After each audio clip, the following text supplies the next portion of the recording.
And the only preparation we have is H. That was bad. That was a bad joke. So. Oh, okay, got it.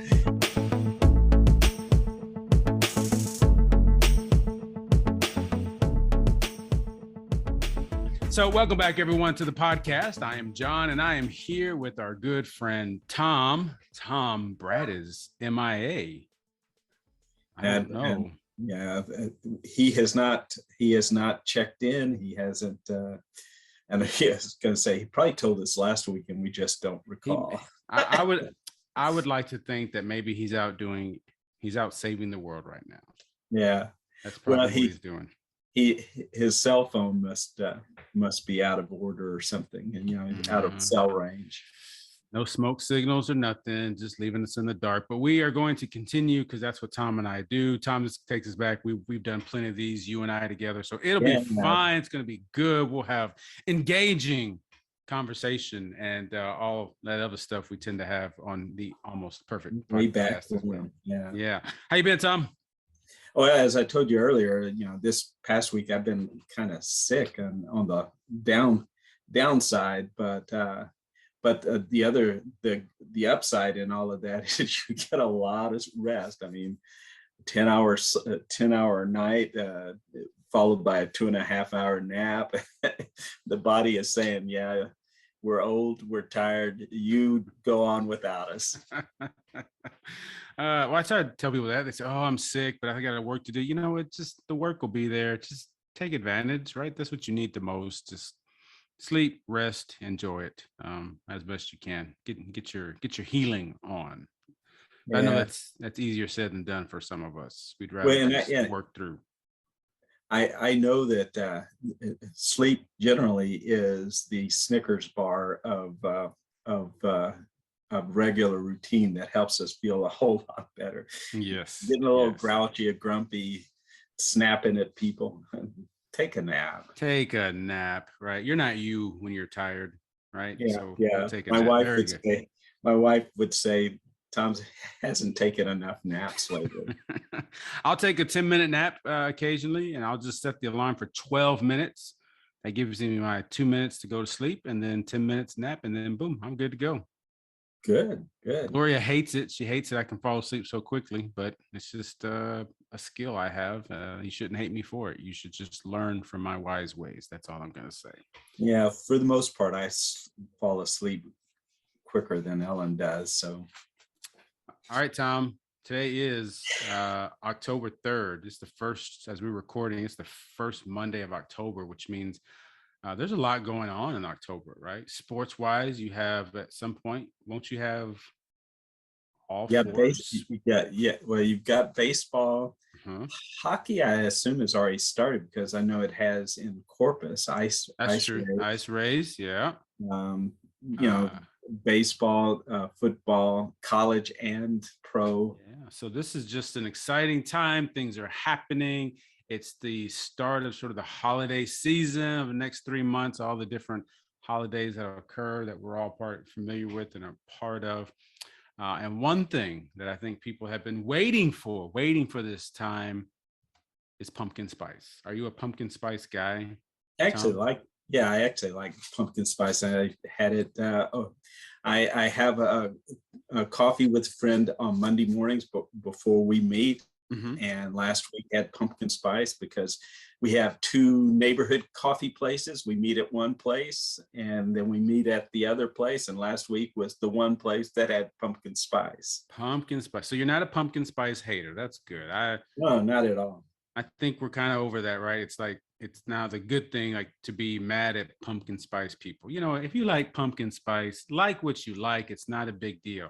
However, I will question this. All right. I got something new that I've seen was added to the world of pumpkin spice. Pumpkin spice latte. Everybody probably knows that. Yeah. That's what I had.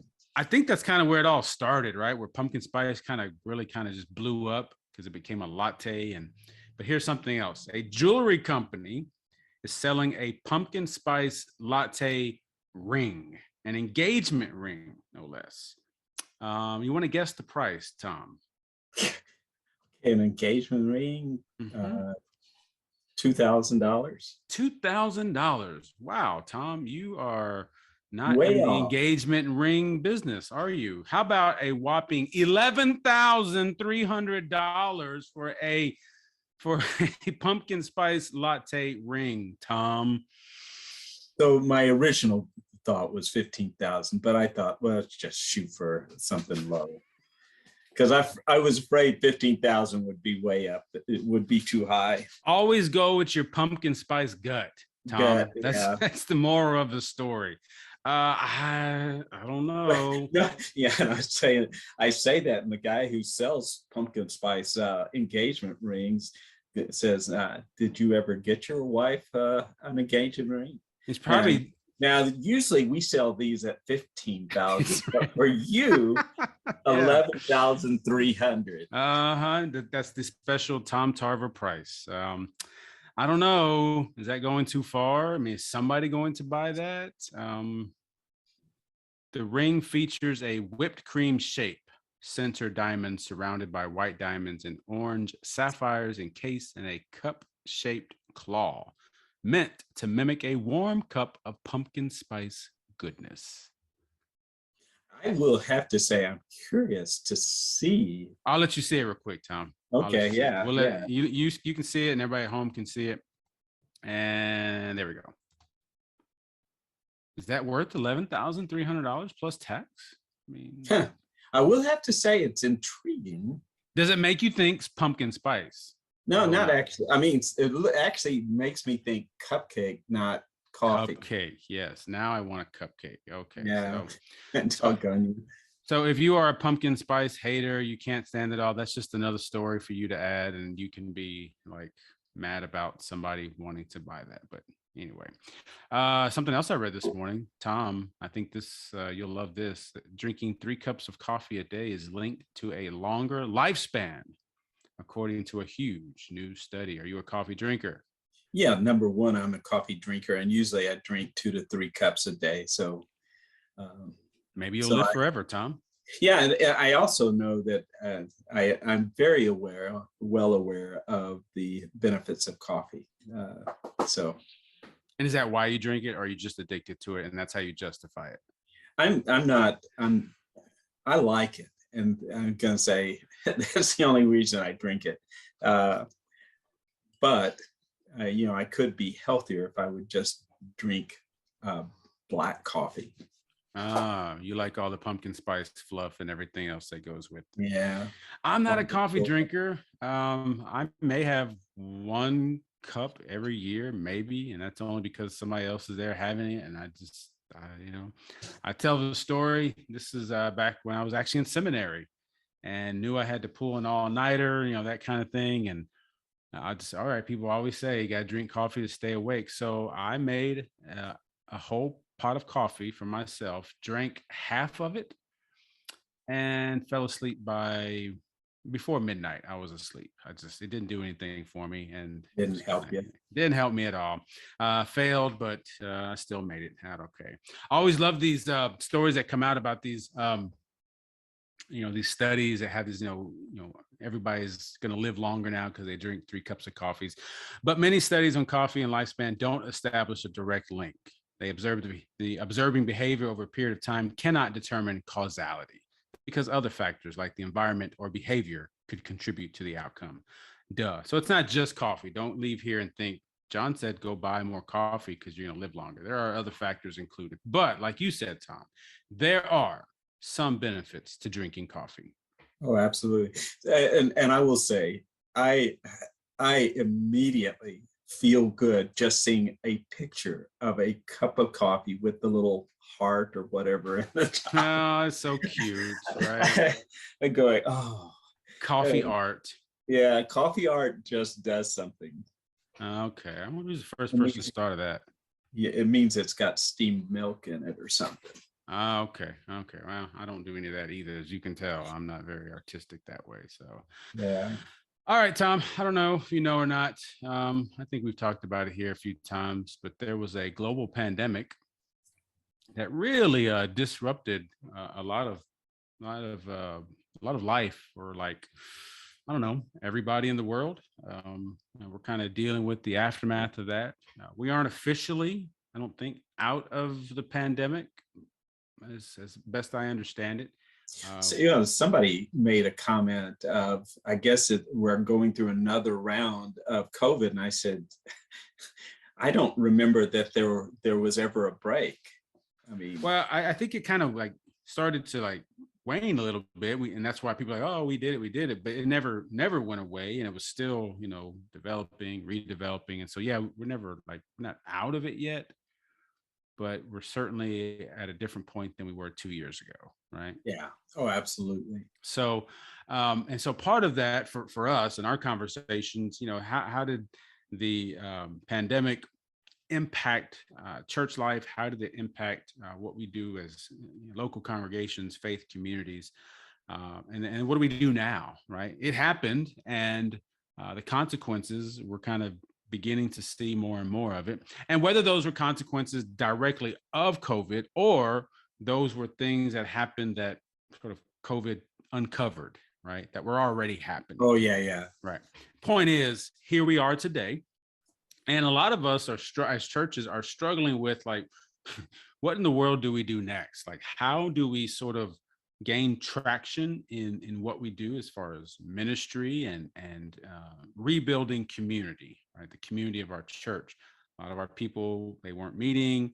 Maybe they started doing online, but then that kind of got tiresome, and so maybe they dropped out of that. And so rebuilding community is important for a community of faith. Would you say that, Tom? I Oh, mean, absolutely.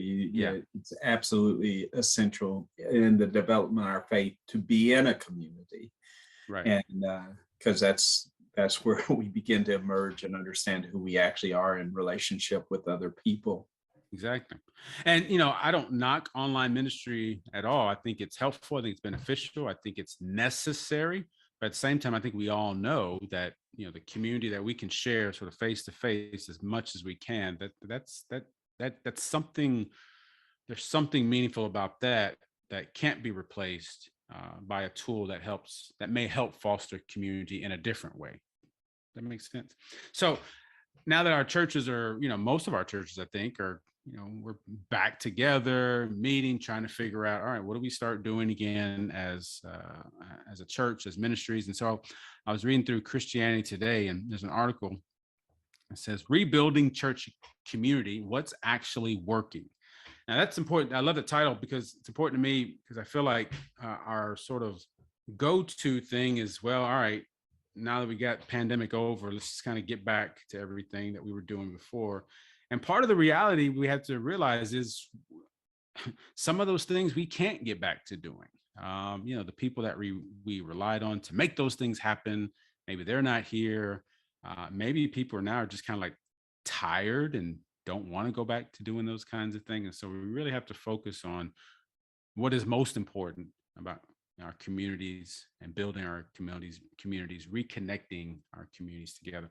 So I thought we'd go through each of these suggestions here. And Tom, you can share some insight into why each of these may be valuable, and maybe even how you've seen them work out in the church, or why maybe they don't apply at all. So the first one is to mix things up. And this is from an associate pastor in Seattle talking about going to a new church and noticing that there were three groups of people: those who are already deep in the community, those who attended the church but were not a part of the community, and those who were just church shopping looking for a community. And so the idea is just to sort of find different activities for each of those three groups to foster those connections there.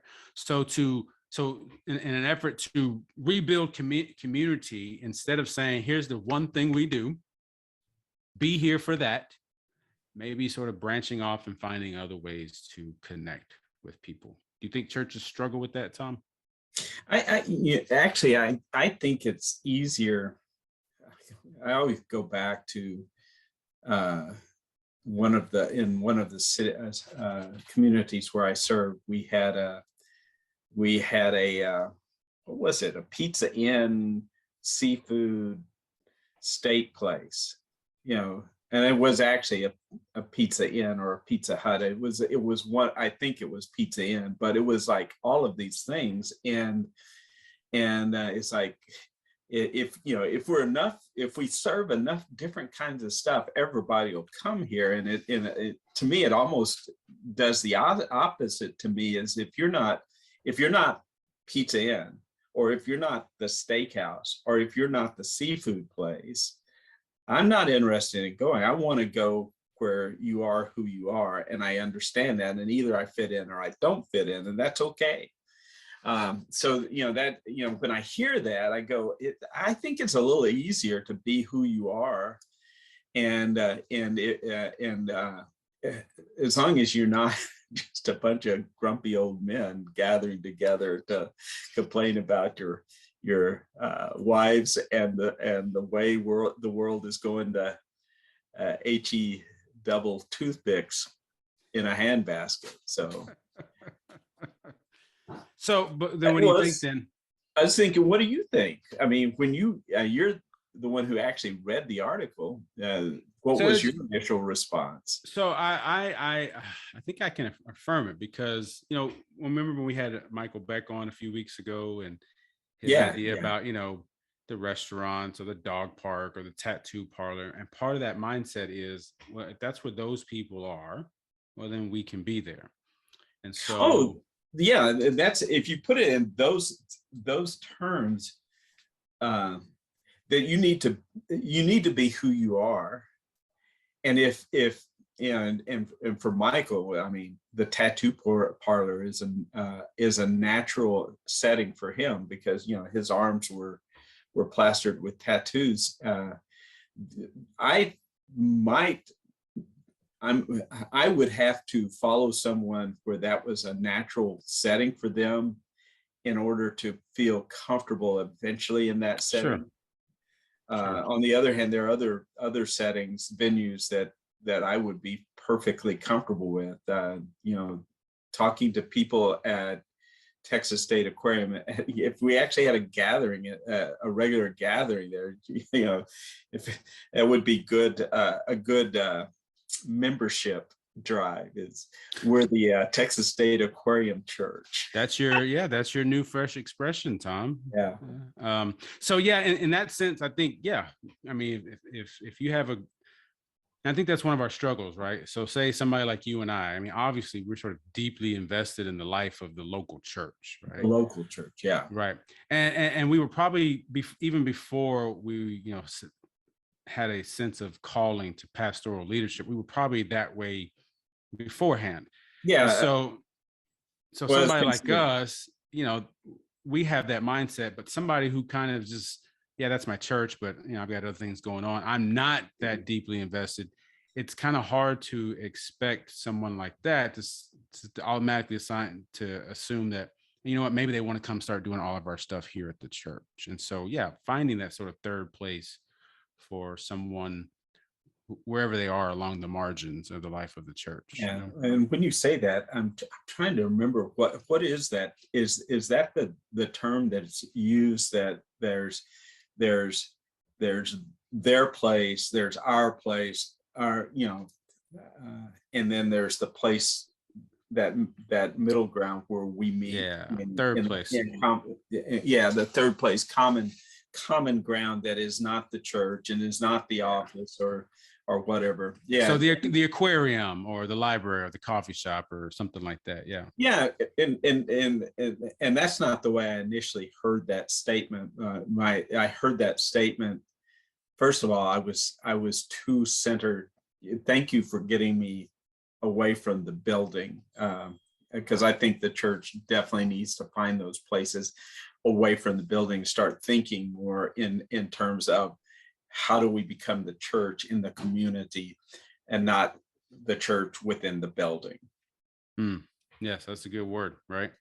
Mhm. Because yeah, our community is not, it's not just this building, it's not just this church. It's who we are, and who we are people who have a life outside of what we do in this building, and so those become places where we can build those connections and foster them and encourage them as well. Okay, but mix things up. right? It's, there are different ways to connect with different people who are at different points in their life. And so maybe, reconnecting in those ways, wherever they are, be helpful. All right, here's one. This is from a Presbyterian minister in Canada, Ontario, actually. Emphasize love of neighbor. I have single-mindedly repeated to my congregation that although we each come to Jesus in a personal way, our faith is not just about the individual. The Christian faith is not just about you, it's about us. And so constantly reminding one another our love of neighbor. I think I do that. Well, you just did a series on that recently. Was that August into September? Was that the friendship one? Yeah. Yeah, I think I do that because I, keep it simple, dummy or saint. Keep it simple, saint. And so I want us to like stay at the core of who we are, and who we are is love of God, love of neighbor, right? And we build off that, of course, and figure out things we do and what that looks like for our context of our church, right? And the context of ministry for a church like Kelsey, where we are, might be different than, say, like the last church you served at Asbury, right? There are differences in how that looks. Very different neighborhoods. Right. Absolutely. But at the core, it's still love of God, love of neighbor. Yeah, and it's interesting. One of the things I do when I come to worship, I have in the past. I don't do it so much when Ellen and I come together, but before Ellen was comfortable with returning to church, I was already coming, and I would get there about a half hour before the service and then walk the neighborhood. And there is a person I often ran into and still see, Daniel, and we'd have conversations. So I was getting to know, the people in that neighborhood. Of course, we have the one fella who joins us on a Saturday morning, and I think I recall his name, but I'm not gonna, but anyway, who is a regular part of the community in that area, part of the homeless crowd that is very much around that church. So, and that's nothing like what Asbury is kind of on the growing side of Corpus. It's we front the Alamo Draft House, and a lot of businesses in the area. So yeah, very different. And so part of this is, all right, reconnecting. Maybe we were disconnected, right? Maybe we tried our very best through the pandemic to keep those relationships strong as best we could. We're using Zoom, we're using Facebook Live, we're doing whatever we can, but still there is a disconnect somewhere, right? You mentioned your wife, not feeling comfortable. We had several people here for a long time. I think still some people who are kind of, I'm not quite there yet still. And so it's just hard. So now that we're having a chance, all right, more of us are here, we have a chance to sort of reemphasize like the importance of this connection. We just went through 2 years of having that connection.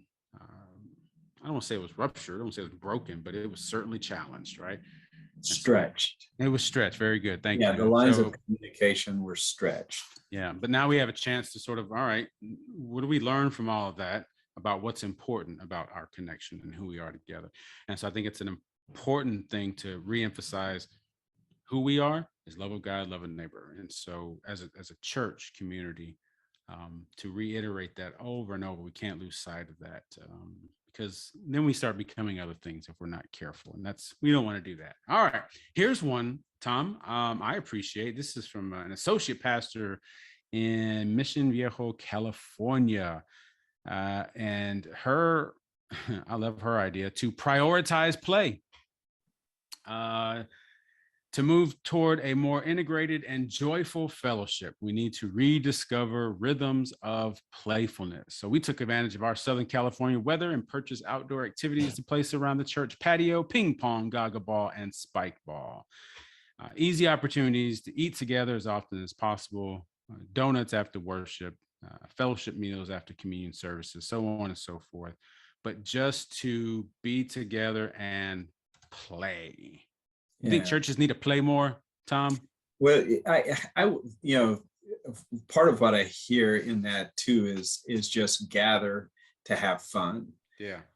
and that includes playing games, but it also includes just sitting down and enjoying a good relaxed meal together. And I know one of the places where I've served in the past, the uh, the Methodists were good at being playful, and they've kind of mixed in with the Presbyterians, and and they're teaching the Presbyterians new tricks, and it's been kind of interesting be to listen to what's happening in that area. So Oh, uh, those poor Presbyterians had no idea what's coming, do they? yeah, no, they didn't know about pigs in the blanket. Easy now. We, one step at a time. We can't take over the world, man. Pigs Yeah. in a blanket. That's hilarious. Yeah, I mean, I think people know this about me. Like, I'm gonna have fun, right? I think that's important. Life's too short. God's too good. So yeah, why do we take ourselves so seriously, Tom? I don't know what that's all about. I guess I do. We're a community of faith. Faith is important. So, act like it by, being stern or being reverent, I guess, maybe, but I don't know.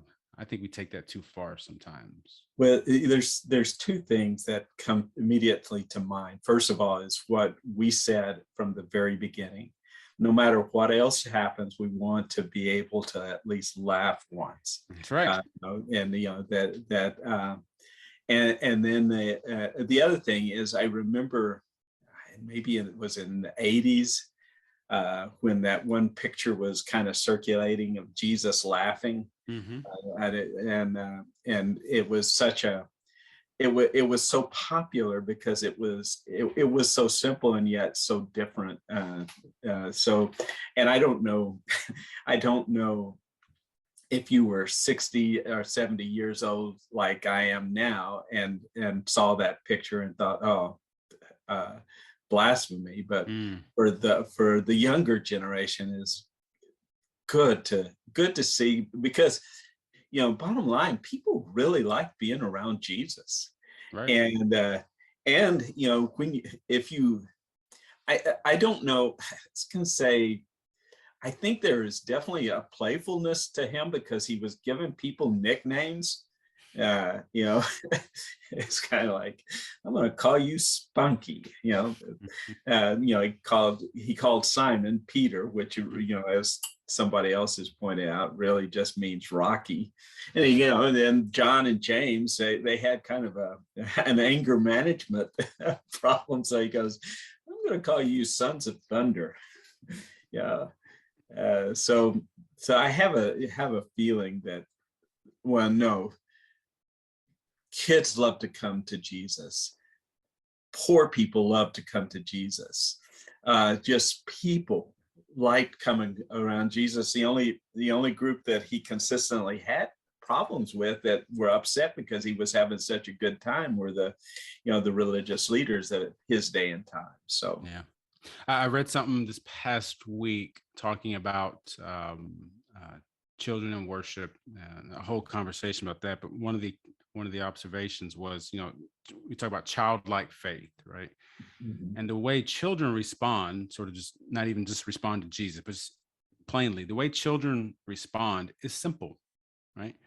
There's no complex response that a children has to something that's going on. They're scared, or they're happy, or whatever they're feeling. And the best responses to faith tend to be those simple ones where it's I believe, right? Or I'm ready, or I'm, whatever that next response is. And so a childlike faith is, to stop sort of making it complicated, not to sort of build on something that isn't there, but just to have a simple response to what you hear God doing. And part of that, I think, is being willing to say, this is a life that is a gift. Why can we not enjoy it together? Right. There's nothing wrong with laughing, nothing wrong with playing and everything else. Our youth group here at Kelsey, we just now getting started, reconnecting, right? We had our first Sunday school class yesterday, Tom, where I think there was 8 of them there, which is great. And one of the first things, besides that, the first thing we did on Sunday night, last night, we met at Peter Piper Pizza just to hang out, eat pizza, and play. So I affirm this greatly, because I think it's life. Enjoy life. I think we got to help people realize there's an image I think people have of a Christian that it's not accurate. It's Christian is the grumpy old person you're talking about who's always mad, who's always complaining about something. And while there are Christians like that, there is a joy God has given us that we actually love. Yeah. All right, let's see what else they have. I have a few more. I don't know if we'll get to all of them. Well, speaking of Peter Piper, is the last one. Share meals, and build unity. Yeah, eat more together, right? I think we need to Yeah. figure out better ways to do that. Eat more But together. yeah, I was going to say families that sit down to a meal at least once a day tend to be healthier, and kids who are in a family that happens. Yeah. No Most, fundraisers. Just eat, right? yeah, Just right, enjoy it right. together. Yeah, Let's absolutely. see. Well, I was going to say I absolutely love Saturday morning breakfast with the men. That's just Yeah. such a blessing. Here's another one. Offer short-term opportunities. I think a lot of times, right, pastors, or we get this idea, we're going to, do this program, and or come to our program. It's going to last, from now into eternity, every, Wednesday night or whatever. And instead, sort of start thinking in short-term spurts, giving people 4, 6, 8, maybe 10-week chances to do, these to have these connections together, whether it's a meal, whether it's a study or prayer time, just to kind of give people a chance. We're going to go for a short time just to do this, maybe take a break, maybe we restart it again after that. But I think that's helpful. A short-term Bible study, maybe, Yeah, or yeah.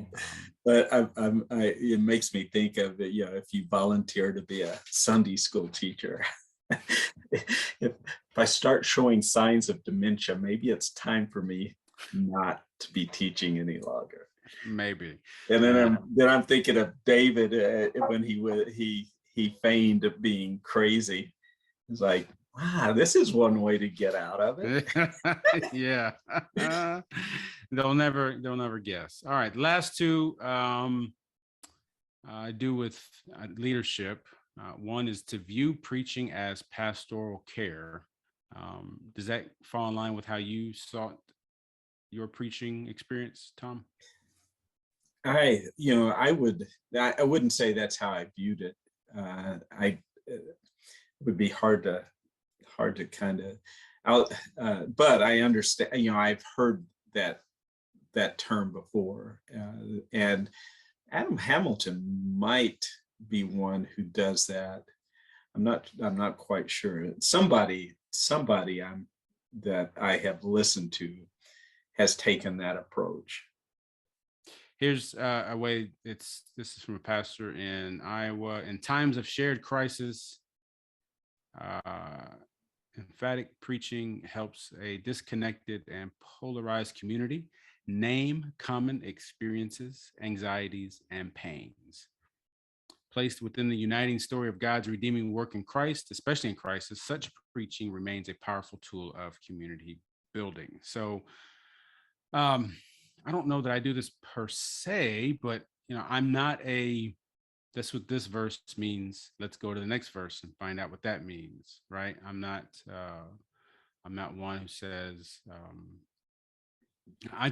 I'm looking for the theme, and some of the how the details of a story talk about that, and our themes tend to be something important for our community. So it's not like a you know here's how to get rich using the principles of Jesus. It's, this is something God is speaking to our heart today, Yeah. based on something God has already spoken to people of faith before. So I don't know if that's the same, but I understand. I think like you. Well, and I would say, I was just thinking about the message I would have spoken yesterday as a guest speaker in a nearby community, and I, when I'm thinking about, it's about that those common held experiences, and basically saying these are the things that we all face, and I'm saying that if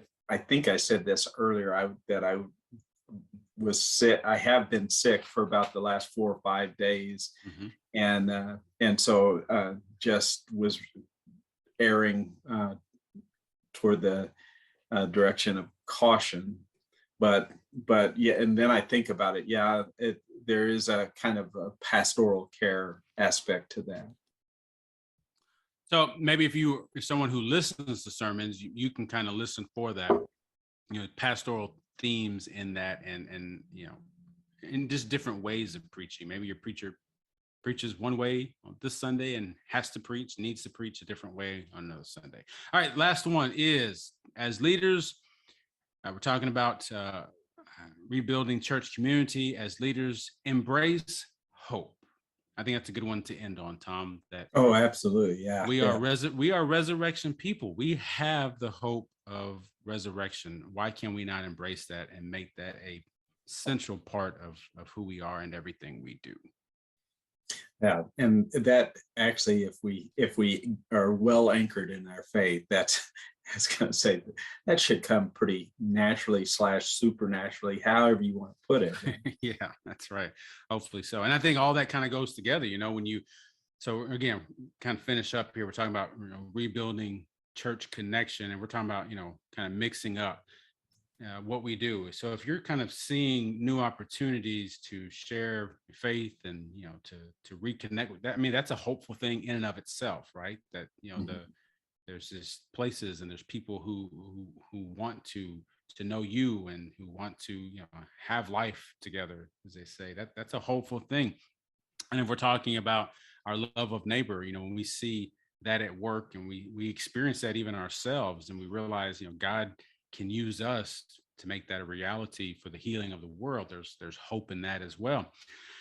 I think, we look at prioritizing play. We talk about, sharing life, enjoying life. You play, you get the kids involved.